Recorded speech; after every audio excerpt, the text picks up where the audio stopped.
nakalipas na mapinatake mga ikinakamadang sulat na halos ng aking isip ay matiligas. Hindi yung klaseng salugan sila matapang kapag sa iba na yung bayang lumilikas. Mga katauhan madalas silang iyabang sa tigmaan yun ang madalas kumakaripas. Nagibakutin ako pero kaya kong tumaya hindi umasang matamasa ang balat ko.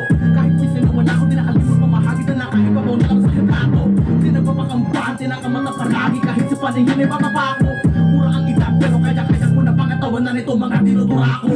Kala mo lang mga pinagdaanan di mabilang ang mga bubog di may iwasan matapakan sa kalsada. Lumaro ito para nagkakalit sa akin kaya halos malubog na ng anig na talampaan. Tuloy na lang ang sarili di pinabayaan. Di kanyang masira matalagot man ang siraan. Kung hindi mo ko kilala ang inlalato ko na sa'yo itatanong mo ba kung may bilang sa kinabilangan. O napagkat na para mga pagpak di na kagad tumapak doon sa mga matundaw. Kaya naman ang gat kami nandito wala papasok sa tarangkahan di pwede masundahan. Kahit na ilahat upan na mga tinaya mo kaya patumpak kung na mga pamustang maliit na pagat di madaling sinagat. Sagad na para sa akin ay dumingan di kabuklang.